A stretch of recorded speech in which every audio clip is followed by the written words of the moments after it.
No dia 18 de abril de 1980, a Rodésia tornou-se o Zimbábue. E Robert Mugabe tomou posse como primeiro-ministro.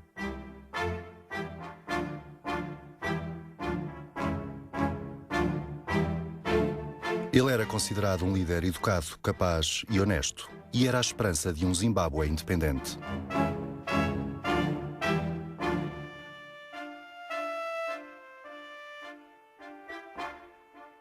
Mas 30 anos mais tarde, as coisas parecem diferentes.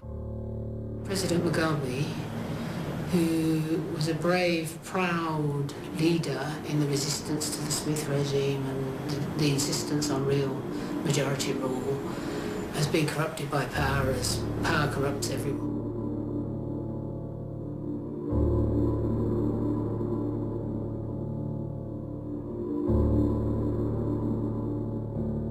Mugabe has become a tyrant dictator who is dehumanizing and violating the rights of Africans in Zimbabwe.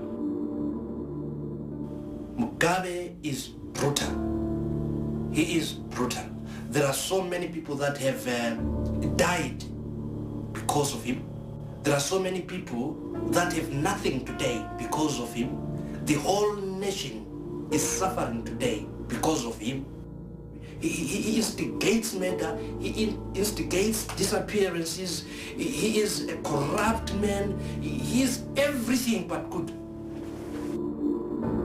He is such a nebulous character, and he's not fit to hold that office at all. Robert Mugabe, que já foi considerado o libertador, é agora chamado de ditador e personifica um tirano que levou o Zimbábue à ruína. The situation is very bad in Zimbabwe right now. The economy is wrecked, there's terrible oppression, people are suffering disastrously. We used to be the breadbasket of Southern Africa. Now we're just a basket case. Many families in Zimbabwe spend 3-4 days without food. So hard, things are very, very hard. You can't get access to fuel. When you do get access to fuel, it's unaffordable. People cannot afford to send their children to school. The school fees are completely unaffordable. We have a national economic crisis. 20 years ago, the life expectancy in Zimbabwe was 60. Now the life expectancy is down to 34.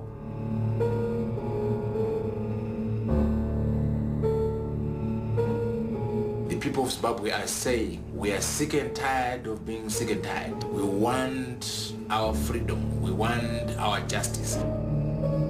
It's tragic. It used to be one of the most hopeful countries in Africa with a big educated population, lots of rich agricultural land, good natural resources, and now it's wrecked.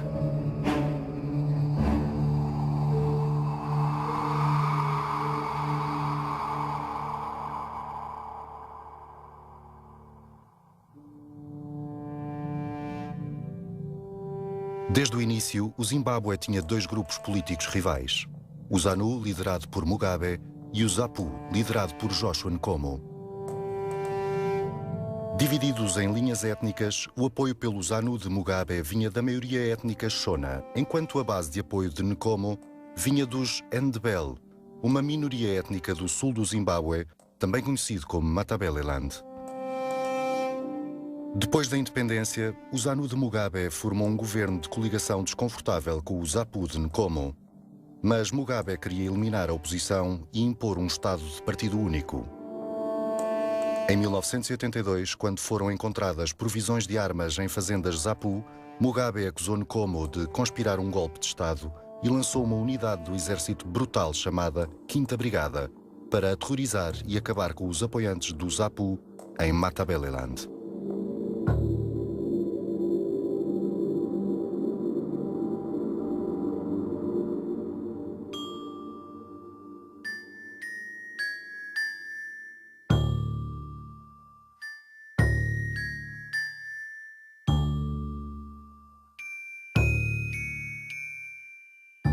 It's shocking. And this is an account of how Mugabe's soldiers, through the plan of Mugabe, trained by the Koreans, North Koreans, killed 20,000 innocent civilians.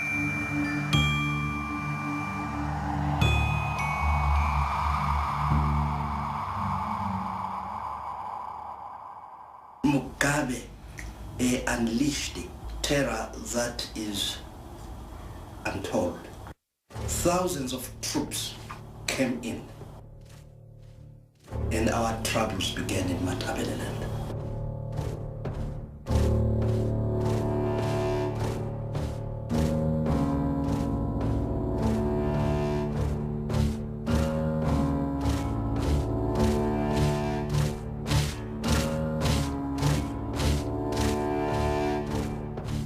When they came, the majority of the people that bore the brunt of that operation, Kukurahunde, were civilians, women, children, old people.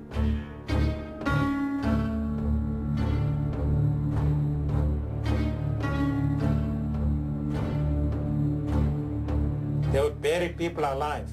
They would come to a village, order some men, dig up a grave. Then they would lay people down. They would cover them with sand when they were alive.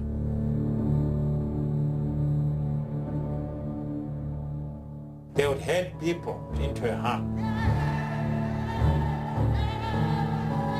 and burn all these people to death, all of them.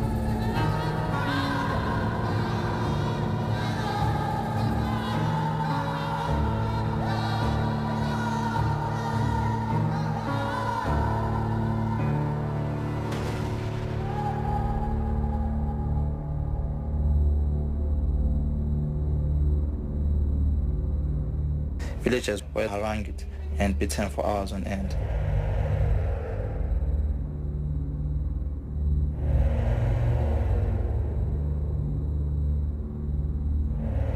The beatings were often followed by public executions.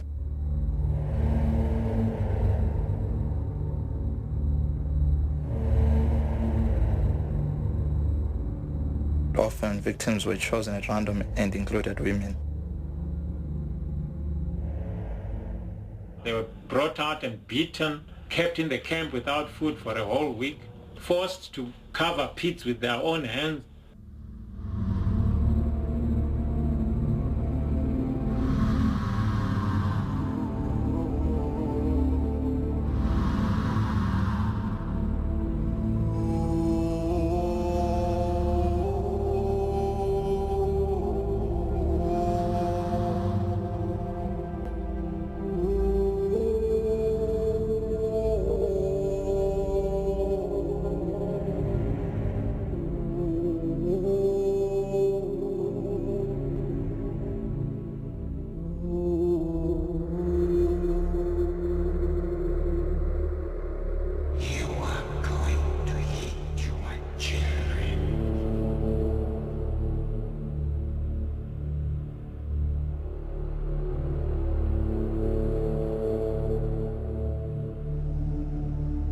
They would rape a woman in front of her daughters.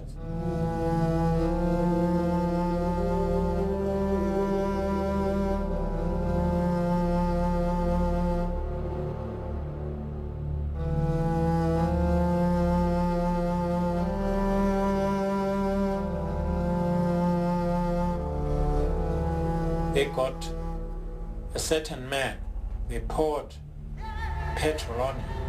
Then they were burning him, putting him on the fire.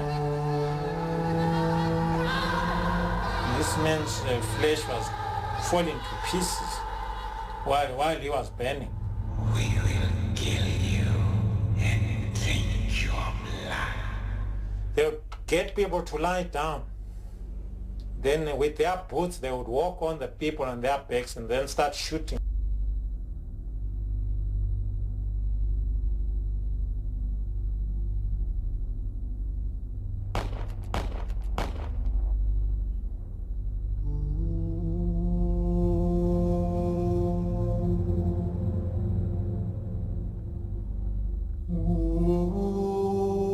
Villagers were then forced to sing songs in the Shona language while dancing on the mass graves of their families. Massacres occurred.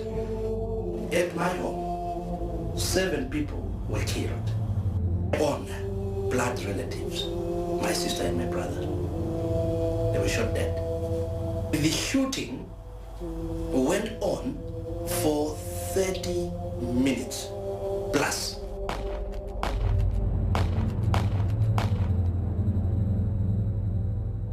And that was a government militia, Mugabe's militia. Those people were sent by ZANU-PF to come and annihilate people in Matabeleland. It was Terence Shiri, their commander there. And he said to us that they will not hesitate by whatever means to eliminate, and went further again to give this chilling message that the more people I kill, the more promotions I get. This was just to punish the Ndebele people just because of the ethnic side. Robert Mugabe presided over the killings of 20 to 30,000 people from my part of the country, and he has never made an open apology about that. It is a systematic way of trying to finish the Ndebele people, and ZANU-PF is doing it with regardless abandon.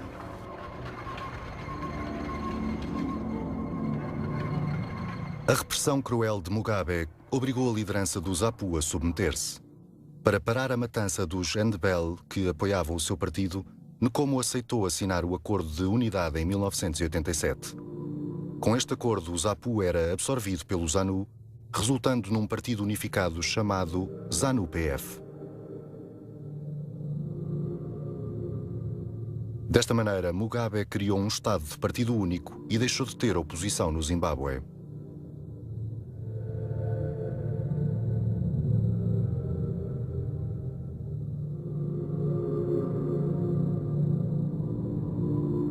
Joseph Msika, que fazia parte do ZAPU de Nkomo, denunciou Mugabe na altura. Mas após ter sido nomeado vice-presidente no regime de Mugabe, a sua resposta ao massacre mudou.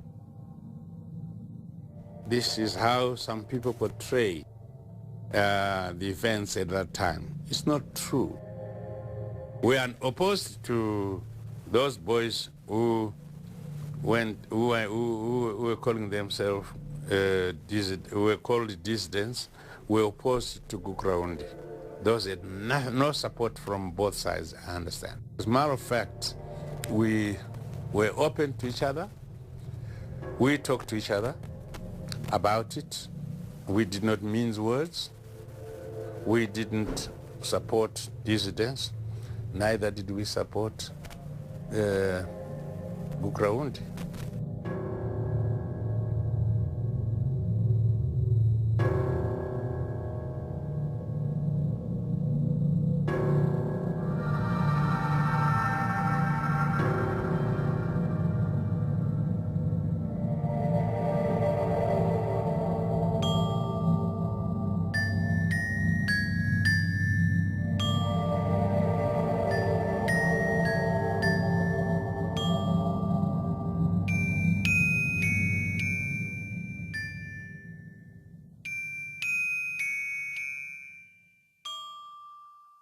Dezenove anos após a independência, a milícia de Mugabe e os veteranos de guerra começaram a invadir fazendas cujos proprietários eram zimbabueanos brancos. Os que ocupavam os cargos mais altos no regime de Mugabe encorajaram ativamente e executaram estas invasões ilegais e arbitrárias e justificaram os seus atos chamando-lhe o Programa de Reforma Agrária Rápida. The whites here were refusing to pursue the policy we had agreed. That's when they invaded the land. Zimbabweans have actually claimed the ownership of their own land. And that thing, we are not going to apologize about it. We want our land and we have got our land. We now have the law to support that.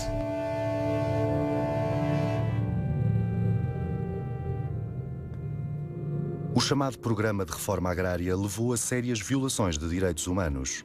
a milícia de Mugabe, muitas vezes liderada por veteranos de guerra, intimidou, agrediu e matou proprietários de fazendas e trabalhadores. Seguindo ordens de oficiais de topo, a polícia e o exército tiveram um papel ativo na facilitação e organização dessas invasões ilegais. Do you think we could have unleashed the police and the army to go and kill those that had demonstrated on the land? No. Numa investigação mais aprofundada, os verdadeiros motivos políticos do programa de reforma agrária de Mugabe tornaram-se claros. It became a political weapon. See, what happened was this. Mugabe was practically having a one-party state because Joshua Nkomo united with Mugabe. So there was no opposition party. But then people were becoming more and more dissatisfied. In 1999, 19 years after Mugabe came to power, a new party was formed, the Movement for Democratic Change.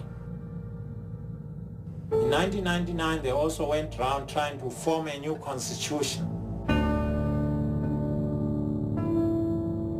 About 400 officials went around the whole country to find out what the people wanted, and the people told them what they wanted.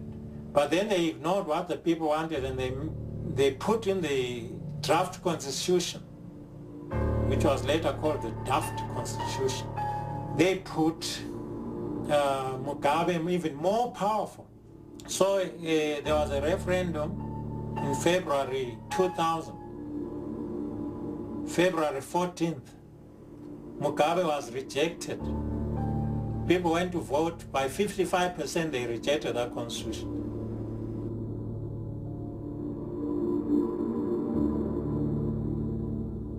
Well, Mugabe was very upset. He realized that they were now, MDC was getting powerful. They were now going to kick him out of power. So what did he do? Because a lot of the conventional white farmers had joined the new party, the MDC, or Movement for Democratic Change. So then he decided to break the MDC. He was going to grab the farms and chase out these whites, because otherwise there was going to be, in June that year, there was going to be a general election, and he was afraid the general election he was going to lose. So he decided just to kick out all these whites and grab the farms. I think he only came to refocus on the question when he found himself unpopular after so many years in power, and then he started going back to banging the drum for when he'd been at the height of his popularity.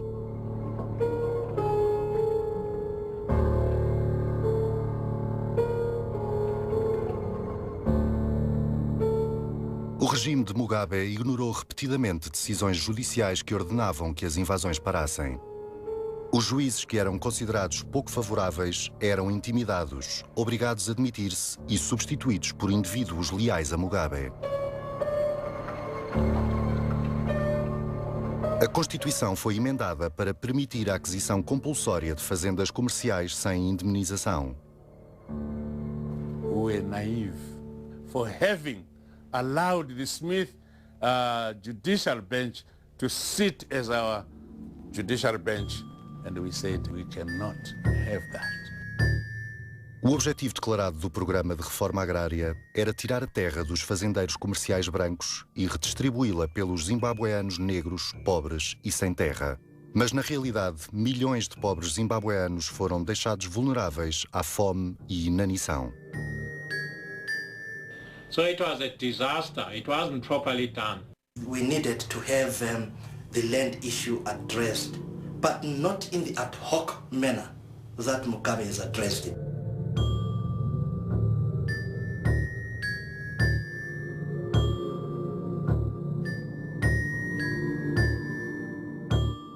We have to check all the corners, meticulously work out the details.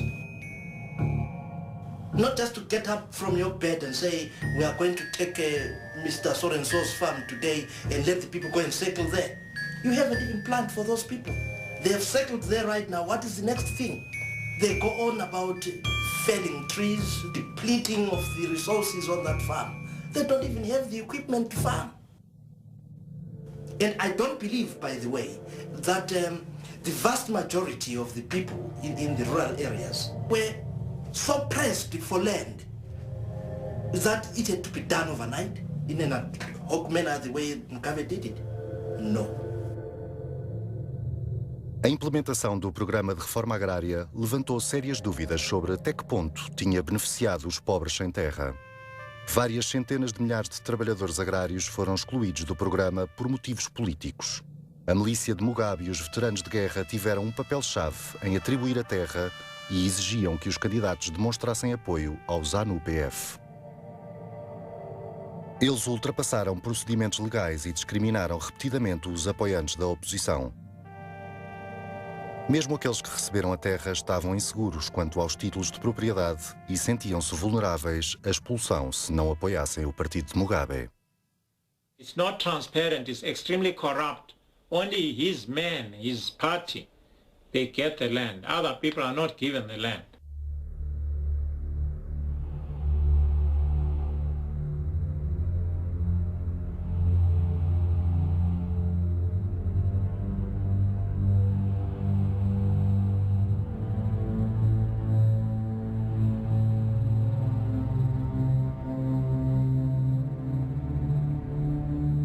Turned down the whole international community, Kofi Annan, the UN proposals, because he wanted to be in charge of, I think, dishing out land to his mates rather than a fair, transparent system of land reform.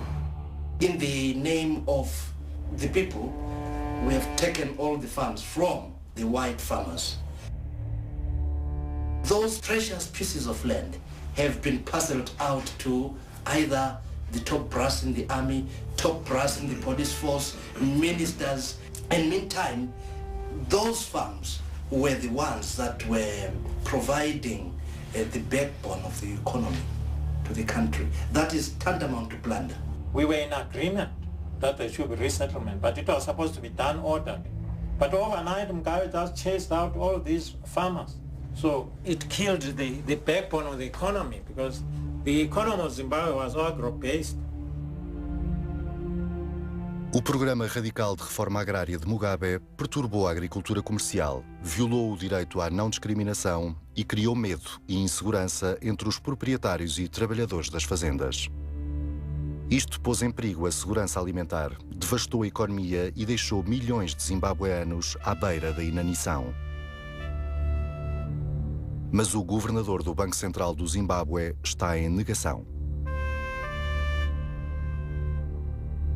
The land reform program has ushered in a new era and opportunities for self-growth, for empowerment and self-fulfillment, whereupon the land now provides opportunities for job creation, an opportunity for food security, for foreign exchange generation, opportunities for really living the ideal life.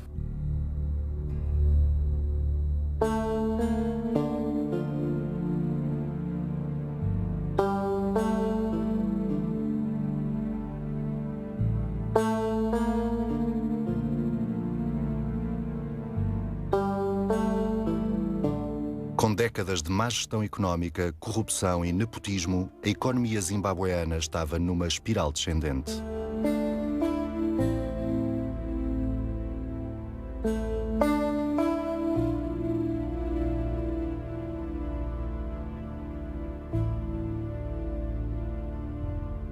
As invasões de terra prejudicaram ainda mais a economia. O PIB caiu 30% e o desemprego subiu para os 70%.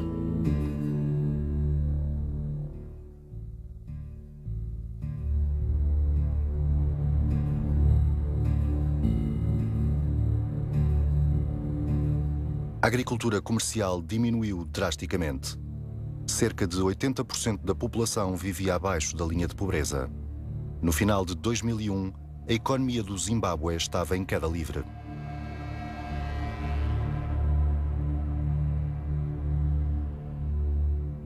The economic situation in Zimbabwe is in a sorry state. There is a lot of depression. 95% of the people in Zimbabwe live below the poverty datum line. Inflation is 4,000%. Prices are doubling every week. You can get access to fuel. When you do get access to fuel, it's unaffordable.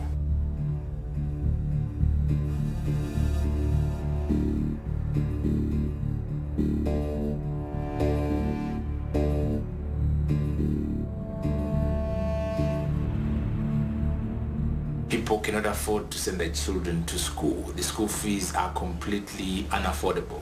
We have a national economic crisis. Businesses have closed down. Unemployment is 80%. Professionals have left in big numbers. 3.5 million Zimbabweans have left the country. It's only about 11.5 remain. You can't imagine a country such as Zimbabwe, a country of 12 million people, with 3 million plus people living outside the country, either in exile as political victims or as economic victims. You can't imagine it anywhere in the world. Doctors and nurses have left in big numbers. The health situation is very poor in Zimbabwe. 20 years ago, the life expectancy in Zimbabwe was 60.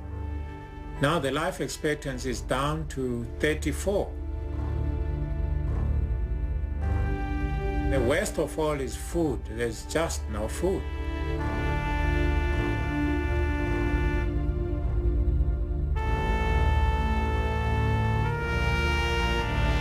We used to be the breadbasket of Southern Africa. Now we're just a basket case. Even though we have enough food to feed our people, but we still need much more. Situation is desperate. It's a life or death situation. Many families in Zimbabwe spend 3-4 days without food. So hard. Things are very, very hard.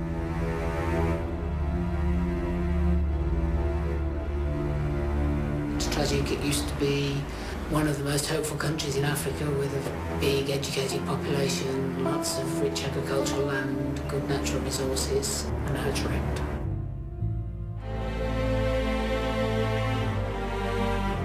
Aquele que foi dos países mais esperançosos de África está agora à beira do colapso económico.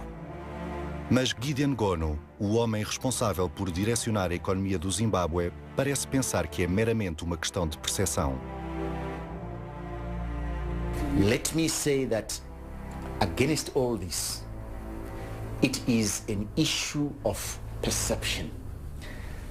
We have challenges, as I've said, but it's not 50% as bad as what has even been portrayed. Whatever shortcomings are shortcomings because they are being noticed by armchair critics. Any system the world over is open to manipulation, but it depends in which direction one manipulates it. In our case, we manipulate the system in the direction of bringing about macroeconomic stability and prosperity for its people.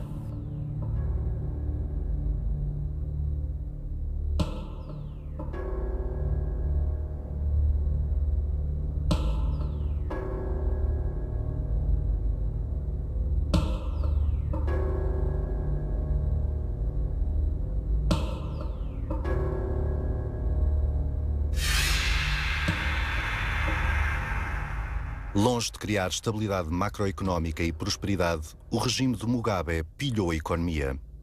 Tem havido numerosas alegações de corrupção em que vários ministros e funcionários de topo foram acusados de uso inapropriado de fundos.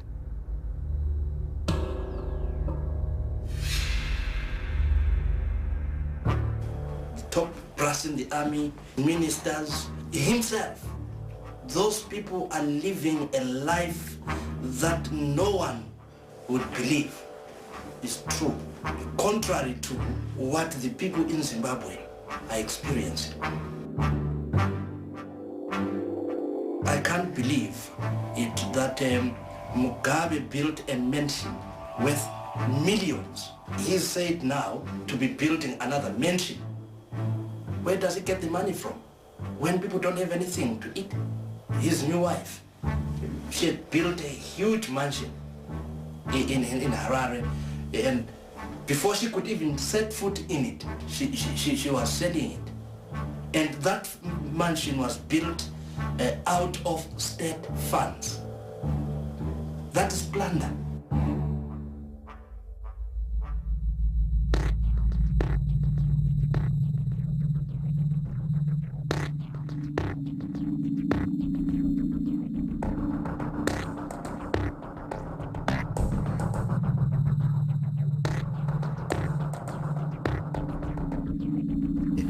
First Lady happens to be our First Lady. She is related to everybody. She is mother to the nation and to everybody.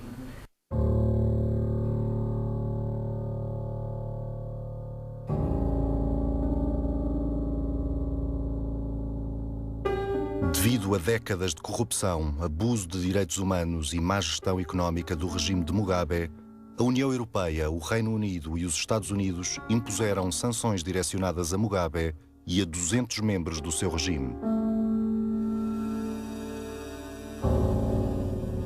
Eles foram banidos de viajar para estes países e os bens que lá possuíam foram congelados. Convenientemente, o regime de Mugabe culpa estas sanções pelas dificuldades económicas do Zimbábue. We are under sanctions. Even though they say it's targeted sanctions, we don't think it's targeted sanctions because these sanctions are even impinging on ordinary people.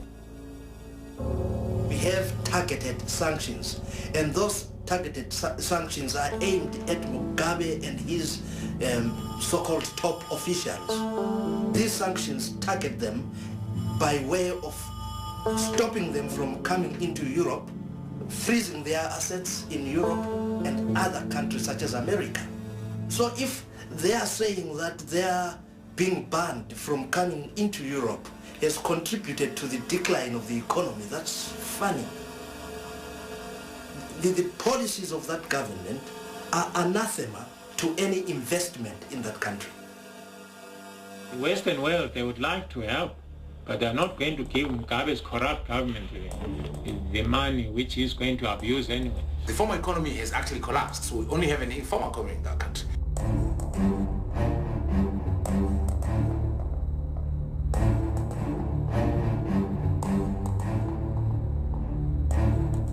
A realidade económica enfrentada pelos zimbabueanos comuns pinta um quadro extremamente sombrio. A inflação disparou e a maioria das necessidades básicas são inalcançáveis. Mas a elite governante do regime de Mugabe parece indiferente.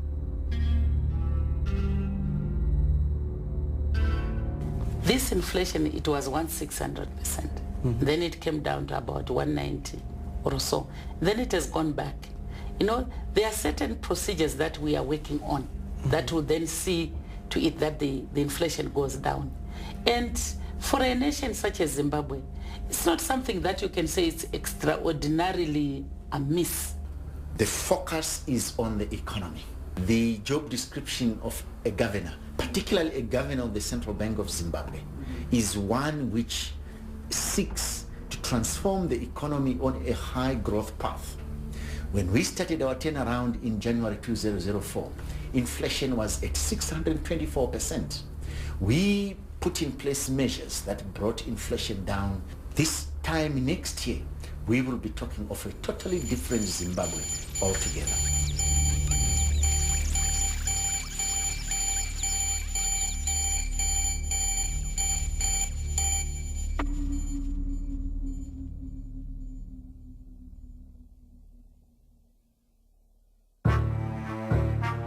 Devido à hiperinflação, à falta de divisa estrangeira e à prevalência de mercados paralelos, o dólar zimbabueano desvalorizou drasticamente. The government has pegged one United States dollar as being equivalent to 250 Zimbabwean dollars, but actually on the parallel market, one American dollar is equivalent to 20,000 Zimbabwe dollars. The money in Zimbabwe is very precipitous.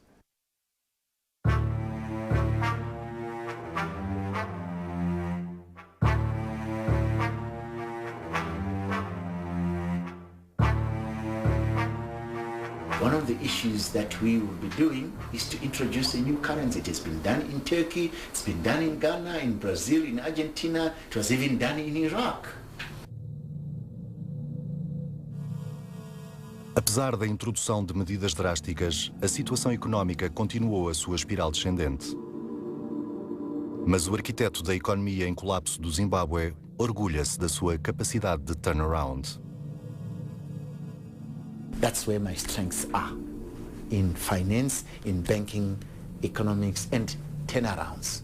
I also enjoy lecturing, so one day I hope to travel the world, imparting my 10 cents worth of turnaround skills to other economies.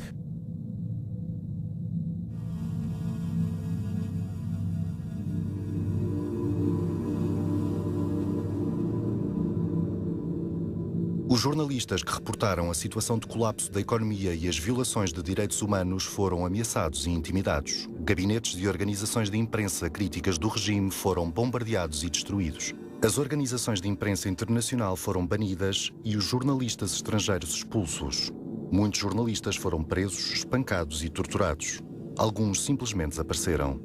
Each time he feels insecure because he dreamt someone was plotting against him, that someone disappears.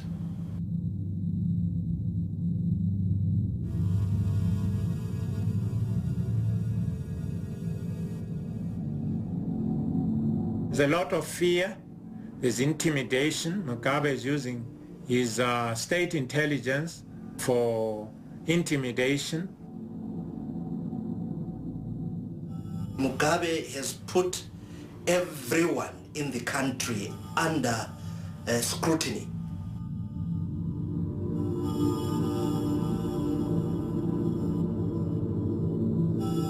They are tapping my phone. They are stealing into emails. Innocent things such as weddings are now put under spotlight. The CIO are there they are all over the place, finding out what is happening at that wedding, who is at that wedding, simple things. No one is free. Em janeiro de 2002 foram introduzidas duas leis que impuseram restrições severas na liberdade de expressão e associação. Criminalizaram a crítica ao presidente e estabeleceram que qualquer comunicação ou publicação considerada prejudicial ao Estado podia ser banida e o autor processado. Those laws are irrelevant in our country. They're criminal and unjust. If we have a democratic government that has won an election that is free and fair, they don't need to be sustained in power by using POSA and IBA.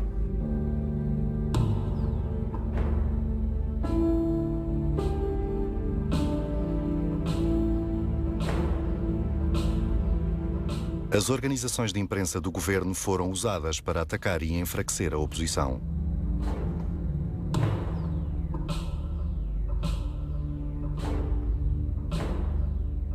As eleições foram manipuladas e os líderes da oposição e ativistas de direitos humanos foram rotineiramente detidos e agredidos.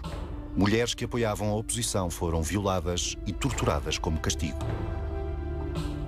We have seen the nature of the regime of Robert Mugabe, in particular the brutality and criminal conduct of this regime.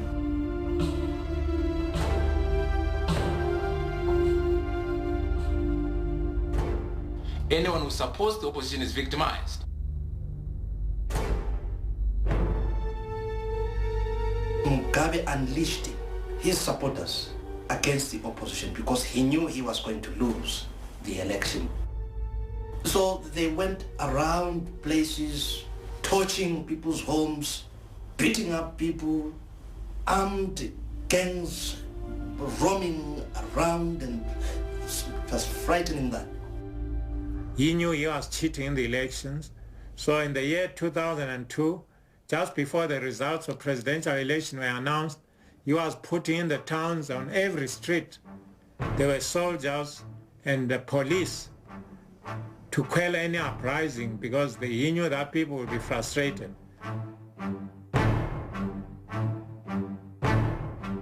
When you are fighting in an election, you don't go with knob carries to bludgeon people into submission so that they should vote for you.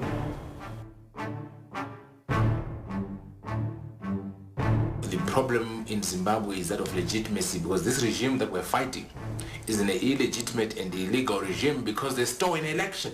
They stole elections in 2002, they stole elections in 2000. So we don't actually recognize this regime as legitimate. There's no way they will win the elections. Mugabe, I mean, he's an expert in rigging, and there's 101 things which he will do to make sure that he wins the election. The opposition have tried to use their democratic rights to organise and to stand in election to bring about change. Elections have been stolen, and then people who've organised for the opposition have been arrested and beaten and tortured and so on. I mean, there's grave abuse of human rights, there's no question about that.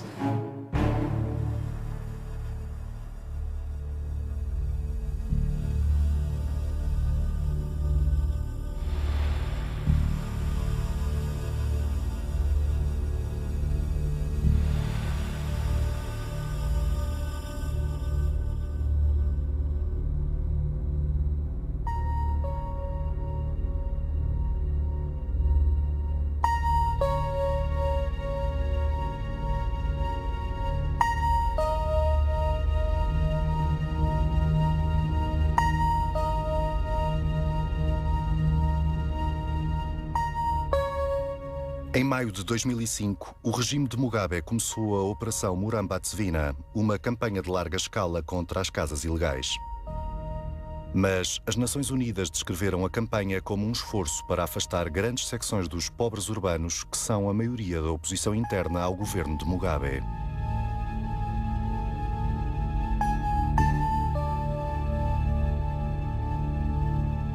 In Murambatsvina, in May 2005 to July, he was breaking down houses. 700,000 people lost their accommodation. They are crowded. People are crowded today.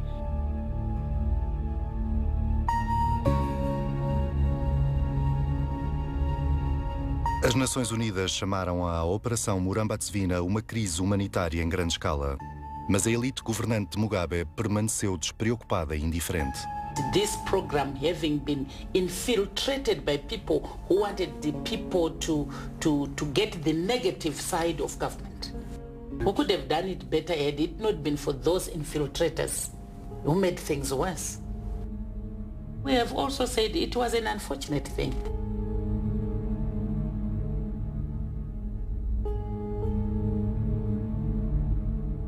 Mugabe promised that he was going to build 300,000 houses. It was all lies.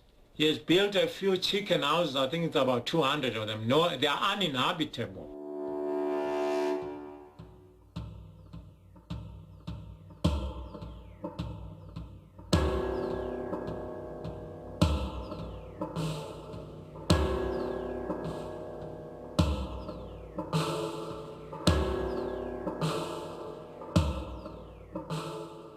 Desde 1980, o regime de Mugabe passou 17 emendas constitucionais.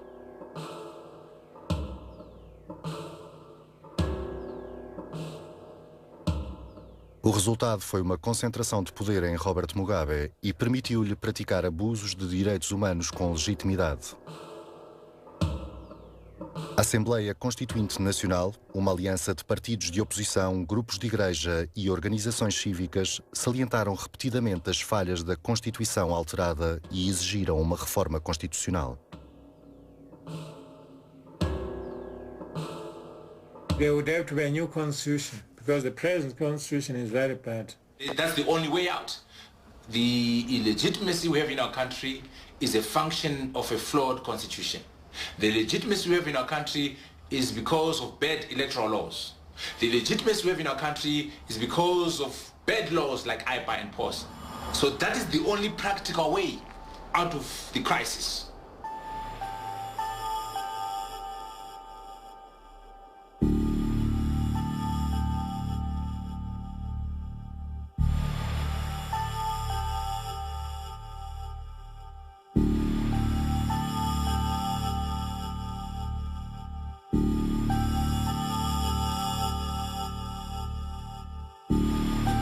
want any elections in our country without a new people-driven democratic constitution. We don't want any elections in our country without electoral law reform. We don't want any elections in our country without the total repealing of draconian laws like IPA and POSA. So we are not interested in any elections next year without these reforms.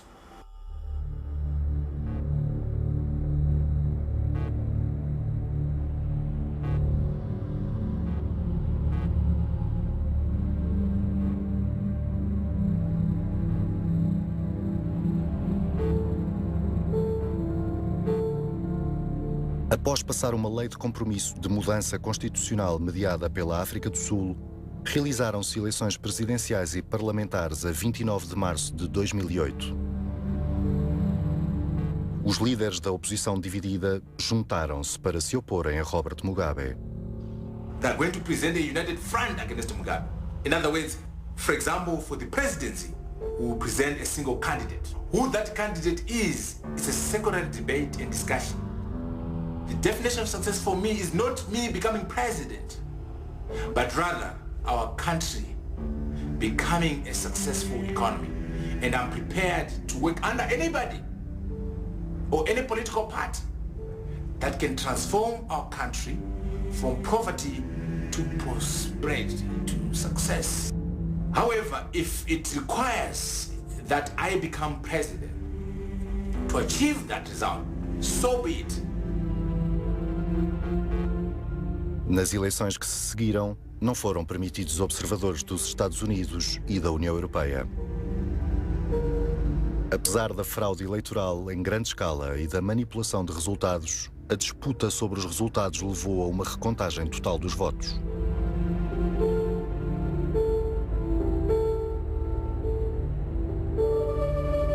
A recontagem levou semanas a ser divulgada e Robert Mugabe foi acusado de empatar e manipular o sistema eleitoral para mudar o resultado final.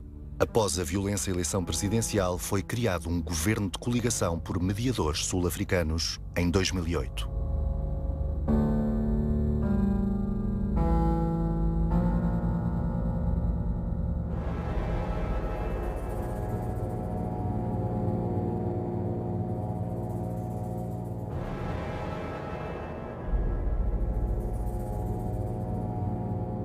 We have a constitutional role, we have a constitutional right to deserve democracy in this country.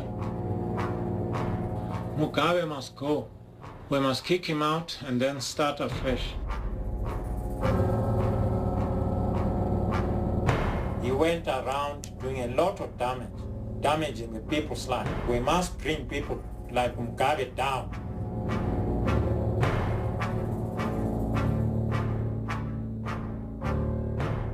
The only way out for Zimbabwe is to get rid of Mugabe as an individual and then get rid of ZANU-PF as a party and proscribe it completely. Because that's a criminal party, it has to go. Oh, my dear, I love politics. I will always be available to take a second term of governorship if I'm given the privilege.